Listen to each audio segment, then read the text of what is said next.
Quand j'ai faim, je fume pour ne plus avoir faim. Quand j'ai beaucoup mangé, je fume pour digérer. Je fume quand je ne sais pas quoi faire, quand je m'ennuie. Je suis stressée, alors je fume, trop de tension. Je parle et je fume pour faire la pause. J'écoute et je fume pour me concentrer.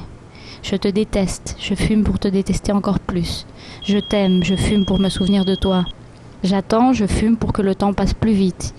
Ils sont arrivés, je fume pour me plaindre de leur retard.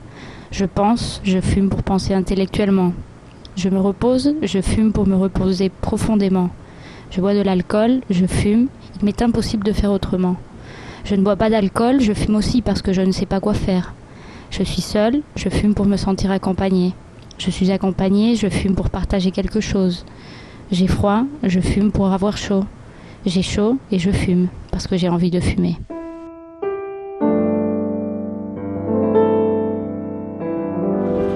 Depuis 5 ans, il est défendu de fumer dans toute la France.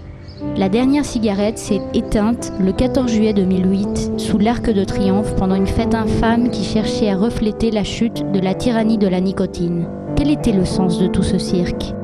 Si la cigarette est si dangereuse, ne suffisait-il pas de restreindre les endroits où l'on pouvait fumer ? Ce 14 juillet, pendant que tout le monde faisait la fête, j'ai allumé ma première cigarette. Une nouvelle génération proscrite naissait. Nous sommes la résistance sans résistance. Nous luttons contre le système, mais nous ne pouvons courir 100 mètres sans nous agiter. Nous continuons tout de même à lutter. N'est-ce pas illogique de célébrer une prohibition ? On devrait plutôt trouver le moyen de matérialiser cette prohibition à travers la conscientisation des gens. Nous, les résistants, sommes sûrs que toute cette manœuvre est due à la non-rentabilité du marché des cigarettes. Certainement, les industries du tabac ont trouvé une nouvelle voie qui leur apporte davantage d'argent. Et certainement, les ex-fumeurs, sous les effets de l'abstinence, sont obligés de la suivre en mettant la main à leur porte-monnaie. C'est ainsi, croyez-moi. Si les chocolats ne faisaient plus de business, ils seraient interdits. Et oui, c'est vrai, c'est à cause de la cigarette que beaucoup de gens sont morts. Mais beaucoup plus en sont morts de tristesse et personne n'a rien fait pour l'éviter. N'était-ce pas Néron qui proposait du pain et des jeux ? Ce n'était pas une mauvaise idée. Dommage qu'il ait fini par penser que les Romains étaient un grand cigare, mais il les a allumés. Je suis à Buenos Aires depuis 20 jours. Ici, il est aussi défendu de fumer, sauf qu'il est plus facile de transgresser cette loi. Les contrôles ne sont pas si stricts, et ici les gens, peut-être en raison de leur héritage génétique, n'aiment pas les prohibitions. À Buenos Aires, on trouve les meilleurs tabacs au meilleur prix au marché noir. Et cette fois, c'est à mon tour de venir chercher la marchandise pour l'emporter en France.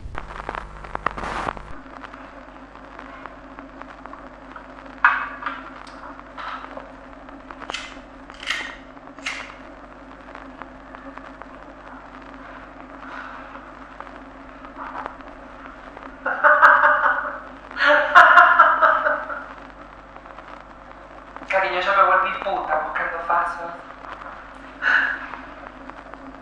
Deben estar por llegar.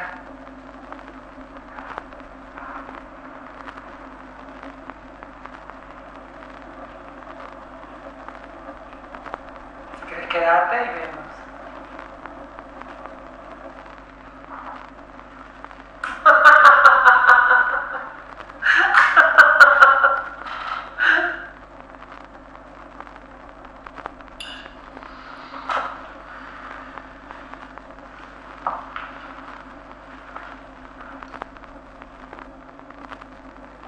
Buenos Aires.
plata? C'est si